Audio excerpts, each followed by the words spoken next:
হাতে ৩-৪ দিনের ছুটি পাচ্ছেন, অথবা উইকেন্ডে টুক করে কাছে পিঠে কোথাও ঘুরে আসতে ইচ্ছে করছে, বা নিজের গাড়ি নিয়ে বেরিয়ে পড়তে চাইছেন একদম লং ড্রাইভে, তাহলে ঘুরে আসতে পারেন ওড়িশার কেওনঝড়ে। সাথে বালাসোর আছে উপরি পাওনা হিসাবে, যেখানে আপনি পাবেন একই সাথে ঝর্ণা, নদী, পাহাড়, ড্যাম, অসাধারণ কারুকার্য খচিত মন্দির আর চারিদিকে সবুজে ঘেরা প্রকৃতি আর মাখনের মতো রাস্তা। এখানকার ফলসগুলো আপনার মনের মণিকোঠায় আজীবন থেকে যাবে। আজকের ভিডিওতে এই কেওনঝড় ট্রিপেরই যাবতীয় তথ্য তুলে ধরলাম। ট্রেনে বা গাড়িতে যাতায়াত, থাকা, খাওয়া, খরচ আর কোন কোন জায়গা কিভাবে ঘুরে দেখবেন তার যাবতীয় সুলুক সন্ধান রইল এই ভিডিওতে। প্রথমেই বলি কিভাবে আসবেন। যদি ট্রেনে আসতে চান তাহলে হাওড়া থেকে হাওড়া বারবিল জনশতাব্দী এক্সপ্রেস আছে, যেটা সকাল 6:20-তে হাওড়া থেকে ছাড়ে আর 1:15 নাগাদ বারবিলে পৌঁছায়। তবে ট্রেনটা একটু লেট করে। এতে জেনারেল, সিসি আর 2S কম্পার্টমেন্ট আছে। বারবিল নেমে কেওনঝড় যাওয়ার জন্য আগে থেকে গাড়ি বুক করে রাখা ভালো। বারবিল থেকে কেওনঝড়ের ডিস্টেন্স 80 কিলোমিটারের মতন। গাড়িতে 2 থেকে 2.5 ঘন্টা সময় লাগে। গাড়ি ছাড়াও বারবিল স্টেশন থেকে অটো করে বারবিল বাস স্ট্যান্ড গিয়ে ওখান থেকে আপনারা এসি বাস পেয়ে যেতে পারেন কেওনঝড় অব্দি, ভাড়া মাত্র 130 টাকা প্রতি জন। এবারে বলি নিজেদের গাড়ি নিয়ে গেলে কোন রুটে যাবেন। কলকাতা থেকে সরাসরি কেওনঝড়ের রুট হলো কলকাতা টু খড়গপুর, বাহারাগোড়া, বাংলাপোসি বা বারাংপোসি, যশরিপুর, বারবিল হয়ে কেওনঝড়। কিন্তু এখানে বলে রাখি, বাহারাগোড়া থেকে বারবিলের আগে পর্যন্ত রাস্তা কিন্তু বেশ খারাপ। প্রায় 90 কিলোমিটার রাস্তার মধ্যে 2-3 কিলোমিটার প্যাচ করে রাস্তা খুব খারাপ অবস্থায় আছে। সেই জন্য আরেকটা রুট, যেটা হলো কলকাতা থেকে খড়গপুর, বালাসোর, ভদ্রক হয়ে কেওনঝড়, এতে আগের রুটের থেকে রাস্তা 100 কিলোমিটার বেশি হলেও রাস্তার কন্ডিশন খুব ভালো। সময় তাই প্রায় একই লাগবে বা একটু কমও লাগতে পারে। এবারে আসছি কিভাবে ঘুরবেন সেই বিষয়। কেওনঝড় পৌঁছে ওই দিন রেস্ট নিয়ে পরের দিন সকাল সকাল বেরিয়ে পড়ুন। প্রথম দিনের সাইট সিনে প্রথমেই চলে যান খণ্ডদার জলপ্রপাত দেখতে। এটা কেওনঝড় টাউন থেকে 56 কিলোমিটার দূরে অবস্থিত আর সময় লাগবে 1.5 ঘন্টার মতো। এই জলপ্রপাতটা প্রায় 500 ফিট উপর থেকে পড়ছে। দুর্দান্ত লাগবে, জলের ছিটায় আপনি পুরো স্নান করে যেতে পারেন আর সারা জীবন মনে থাকবে, এত সুন্দর ফলস দেখবেন। বর্ষার পরে পরে গেলে প্রচুর জল পাবেন। আমাদের দেখা কেওনঝড়ের সবগুলো জলপ্রপাতের মধ্যে এটা বেস্ট ছিল। এরপরে চলে যান সানাঘাগরা জলপ্রপাত দেখতে। সানা মানে হলো ছোট, কিন্তু এই জলপ্রপাতটা একদমই ছোট নয়, বেশ বড় আর প্রচুর পরিমাণে জল, বেশ ভয়ঙ্কর আর খুব সুন্দর। এখানেও জলের ছিটে আপনি পুরো ভিজে যেতে পারেন। এই সানাঘাগরা ওয়াটারফলটা একটা পার্কের মধ্যে অবস্থিত, যে পার্কটা বেশ সুন্দর। এখানে বোটিং এরও ব্যবস্থা রয়েছে। এরপরে চলে আসুন বড়াঘাগরা ওয়াটারফল দেখতে। বড়া মানে বড়, আসলে এটা একটু বেশি উঁচু থেকে পড়ছে, তাই সেই হিসাবে এটার নামকরণ হয়েছে। এটাও একটা পার্কের মধ্যে অবস্থিত আর এর পাশেই রয়েছে বড়াঘাগরা ড্যাম।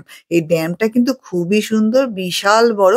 একদিকে জলরাশি আর একদিকে পুরো খোলা মাঠের মতো, দেখতে কিন্তু অদ্ভুত লাগবে। আমাদের এই স্পটটা খুব ভালো লেগেছিল, অবশ্যই যাবেন। প্রথম দিনের সাইট সিন এখানে শেষ করে পরের দিন অর্থাৎ দ্বিতীয় দিন একটু বেশি সকাল সকাল বেরিয়ে পড়ুন। প্রথমেই চলে যান মা তারিণী দেবী টেম্পলে। কেওনঝড় টাউন থেকে এটার দূরত্ব 47 কিলোমিটারের মতো আর সময় লাগে 1 ঘন্টা 10 মিনিট। যেহেতু মা তারিণী টেম্পল 12টার পরে কয়েক ঘন্টার জন্য বন্ধ থাকে, তাই এটা আগে দেখে নিন। এটা খুবই জাগ্রত মন্দির, চাইলে সকাল সকাল ওখানে গিয়ে পুজোও দিতে পারেন। ঘাটগাঁওয়ের মা তারিণী দেবী টেম্পল দেখে চলে আসুন গুন্ডিচা ঘাকি ওয়াটারফল দেখতে। মা তারিণী মন্দির থেকে এটা 11 কিলোমিটার দূরে অবস্থিত আর সময় লাগবে 20 মিনিট। এই গুন্ডিচা ঘাকি ওয়াটারফলটা মুসালা নদীর উপর তৈরি হয়েছে। এর উচ্চতা 50 ফিট। আগের দিনের জলপ্রপাতগুলোর মতনই এটাও মারাত্মক সুন্দর। এখানে কার পার্কিং লাগবে 50 টাকা করে, কোনো এন্ট্রি ফিস নেই। এখানে খাবারের জন্য অনেক অপশন পাবেন আর দারুণ এনজয় করতে পারবেন এই স্পটটা। আমাদের দুর্দান্ত লেগেছে। এই ফলসে একসাথে অনেকগুলো জলধারা দেখতে পাবেন আর বর্ষার পরে পরে এলে তো কথাই নেই, প্রচুর জল পাবেন। গুন্ডিচা ঘাগি ওয়াটারফল দেখে চলে যান ভীমকুণ্ডে। গুন্ডিচা ঘাগি থেকে ভীমকুণ্ডের দূরত্ব হলো 48 কিলোমিটার আর সময় লাগে 1 ঘন্টা 15-20 মিনিটের মতো। এই স্পটে এন্ট্রি ফিস রয়েছে পার হেড 10 টাকা করে আর কার পার্কিং 50 টাকা। ভীমকুণ্ডও একটি জলপ্রপাত, তবে এটি ছড়ানো জলপ্রপাত, বৈতরণী নদীর উপর এটি সৃষ্টি হয়েছে। মহাভারত অনুযায়ী পাণ্ডবরা যখন অজ্ঞাতবাসে ছিলেন তখন দ্রৌপদীর তেষ্টা পাওয়ার জন্য ভীম এখানে গদা দিয়ে আঘাত করে জলের স্রোতের আগমন করেন। আবার অনেকে বলেন যে ভীমের স্নান করবার ইচ্ছে হয়েছিল, সেই সময় এখানে জলের কোনো স্রোত ছিল না, সেই জন্য গদা দিয়ে আঘাত করে এখানে জলের আগমন ঘটান। ভীমকুণ্ডের এই কেওনঝড় সাইটটিও অসাধারণ একটা স্পট। এটা একটা পপুলার পিকনিক স্পটও। আমাদের তো দুর্দান্ত লেগেছিল। বর্ষার পরে আসলে বা বর্ষার সময় আসলে প্রচুর পরিমাণে জল দেখতে পাওয়া যায় এবং ভয়ঙ্কর রূপটা দেখা যায়। এখানে জলের বেশ একটা সুন্দর গর্জন শোনা যায়, একদম ফটোজেনিক। ভীমকুণ্ড দেখে চলে আসুন সীতাবিঞ্জি রক দেখতে। সীতাবিঞ্জি আর ভীমকুণ্ডের মধ্যে দূরত্ব 34 কিলোমিটার, আর সময় লাগে 1 ঘন্টা। কথিত আছে সীতার অজ্ঞাতবাসের সময় লব কুশকে নিয়ে উনি এর মধ্যেই থাকতেন। আর সবশেষে চলে আসুন আজকের দিনের শেষ স্পট, কানজারি ড্যাম। সীতাবেঞ্জি থেকে কানজারি ড্যামের দূরত্ব 20 কিলোমিটার আর সময় লাগবে আধ ঘন্টা। ব্রাহ্মণী নদীর ওপর এই কানজারি ড্যামটা তৈরি করা হয়েছে, ভীষণ সুন্দর স্পট, অবশ্যই দেখবেন। এই হলো মোটামুটি কেওনঝড় ট্রিপ, অর্থাৎ দুদিনে কেওনঝড় পুরোপুরি কমপ্লিট। 3 নম্বর দিনে আপনারা চাইলে ফিরে যেতে পারেন, অথবা যদি চান মানে হাতে একটা দিন বেশি থাকে তাহলে আপনারা বাসে বা গাড়ি করে চলে আসতে পারেন বালাসোর। বালাসোরে অনেকগুলো সাইট সিন রয়েছে, তার সাথে পঞ্চলিঙ্গেশ্বর করে ফিরতে পারেন বাড়ি। শুধুমাত্র কেওনঝড় ট্রিপ করে কলকাতা ফিরে আসতে চাইলে আবার বারবিলে এসে আপনারা ট্রেন পেয়ে যাবেন। দুপুর 1:40-এ বারবিল থেকে হাওড়া ট্রেন রয়েছে, হাওড়া জনশতাব্দী এক্সপ্রেস, যেটা রাত্রি 9টায় হাওড়া ঢোকাবে। আর যদি নিজেদের গাড়ি নিয়ে ট্রিপ করে থাকেন কেওনঝড় অবধি, তাহলে অবশ্যই ভদ্রক বালাসোর হয়ে কলকাতা ব্যাক করুন, কারণ এক্ষেত্রে রাস্তা ভালো পাবেন। সেক্ষেত্রে আপনারা চাইলে বালাসোরে একটা নাইট স্টে করতে পারবেন, তার সাথে দেখে নিতে পারেন এই স্পটগুলো। বালাসোর থেকে প্রথমে দেখে নিতে পারেন ক্ষীরচোরা গোপীনাথ টেম্পল। এটা বালাসোর শহরের মধ্যেই 2-3 কিলোমিটার ডিস্টেন্সের মধ্যে এটা পড়ে। এই মন্দিরটি প্রায় 500 বছরের পুরনো। এখানে কার পার্কিং এর জন্য লাগছে 50 টাকা করে, অথবা কার পার্কিং এরিয়াতে যদি পার্ক না করেন বাইরে মেন রোডের উপরেও বিনা পয়সায় পার্কিং করতে পারেন। এরপর চলে যান ইমামি জগন্নাথ দেব টেম্পল দেখতে। ক্ষীরচোরা গোপীনাথ টেম্পল থেকে এর দূরত্ব 7 কিলোমিটারের মতো, সময় লাগবে 20 মিনিট। এই মন্দিরটিও খুবই সুন্দর, খুবই পরিষ্কার পরিচ্ছন্ন। এর যে মূল মন্দিরটা রয়েছে সেটা 61 ফিট উঁচু, আর এর ওপরে কারুকার্যগুলো অসাধারণ সুন্দর। এই মন্দিরটাকে কোণারকের মন্দিরের আদলে করা হয়েছে। তবে এই মন্দিরে জগন্নাথ দেবের দর্শন 12:30 থেকে 3:30 অবধি বন্ধ থাকে, তাই 12:30টার আগেই অবশ্যই যাওয়ার চেষ্টা করবেন।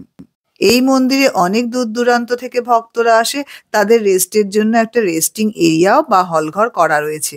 সম্পূর্ণ মন্দির চত্বরের মধ্যে আরো অনেকগুলি ছোট ছোট মন্দির রয়েছে, যেমন কাশী বিশ্বনাথ মন্দির, মা লক্ষ্মীর মন্দির, হনুমানজির মন্দির। সবগুলো ঘুরে দেখতে বেশ অনেকটা সময়ই আপনাদের লাগবে। এরপরে বেরিয়ে পড়ুন পঞ্চলিঙ্গেশ্বর মন্দিরের উদ্দেশ্যে। বালাসোর থেকে পঞ্চলিঙ্গেশ্বরের দূরত্ব 30 কিলোমিটার আর সময় লাগবে গাড়িতে 1 ঘন্টা। পঞ্চলিঙ্গেশ্বর মন্দির নিয়ে আলাদা করে বলার কিছু নেই, খুবই জাগ্রত মন্দির।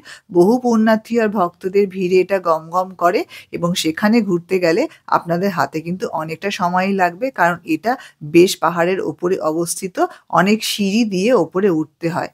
পঞ্চলিঙ্গেশ্বর মন্দিরে এন্ট্রি ফিস রয়েছে পার হেড 5 টাকা করে, আর কার পার্কিং এর জন্য লাগে 50 টাকা। গাড়ি পার্ক করে দিয়ে আপনাদের হেঁটে যেতে হবে প্রায় 400 মিটার রাস্তা।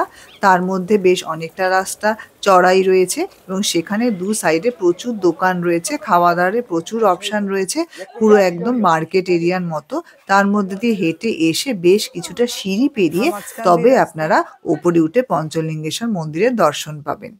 এইটুকু রাস্তা হেঁটে যাওয়াটা খুবই উপভোগ্য, কারণ দু সাইডের দৃশ্য খুবই সুন্দর। ঝর্ণা, পাহাড় সব এখানে একসাথে রয়েছে। এখানে পাহাড়ের ওপরে ঝর্ণার তলায় 5টি শিবলিঙ্গ একই জায়গায় রয়েছে, যেটা আপনারা হাত দিয়ে স্পর্শ করতে পারবেন। তবে বর্ষার সময় বেশি জল থাকলে সেটা স্পর্শ করতে গেলে প্রায় সম্পূর্ণ ভিজে যাবেন। প্রায় সারা বছরই এখানে ভালোই ভিড় থাকে, তাই এখানে পুজো দিতে গেলে বেশ অনেকক্ষণ লাইনে দাঁড়িয়ে আপনাকে পুজো দিতে হবে। এবারে আসি গাড়ি ভাড়া আর হোটেল খরচের ব্যাপারে। কেওনঝড় ট্রিপে যে ২ দিন আপনারা ঘুরে দেখবেন তাতে ২,৫০০ করে ৫,০০০ টাকা লাগবে ছোট গাড়ি অর্থাৎ 5 সিটারের গাড়িগুলো যদি বুক করেন। আর থাকবার জন্য ওটিডিসির পান্থনিবাস রয়েছে, তার নাম্বারটা আমি ডেসক্রিপশন বক্সে দিয়ে দিচ্ছি। এছাড়া যে হোটেলগুলোতে আমরা ছিলাম সেগুলোর নাম্বারও দিয়ে দিচ্ছি। হোটেল ভাড়া ২,০০০ টাকার নিচে হবে না এসি রুম নিলে, আর নন এসি রুম আপনারা ১,৫০০ টাকায় কেওনঝড়ে পেয়ে যাবেন। তবে পুজোর সময় বা যেকোনো ছুটিতে আসলে আগে থেকে বুক করে আসবেন, কারণ কেওনঝড়ে হোটেলের সংখ্যা তুলনামূলক কম। আর যদি বালাসোরে থাকতে চান তাহলে সেক্ষেত্রে অনেক হোটেলের অপশন পাবেন, আগে থেকে বুক করবার দরকার নেই। এছাড়া পঞ্চলিঙ্গেশ্বরে থাকবার জন্য প্রচুর হোটেল এবং লজ রয়েছে, সেখানেও আপনারা থেকে উপভোগ করতে পারেন। আর খাওয়া দাওয়ার খরচাটা অবশ্যই আপনাদের নিজস্ব। আশা করছি এই ভিডিওটা আপনাদের অনেক উপকারে লাগবে। সমস্ত তথ্যকে একসাথে তুলে ধরার চেষ্টা করলাম। ভালো লাগলে একটা লাইক, কমেন্ট আর শেয়ার করবেন।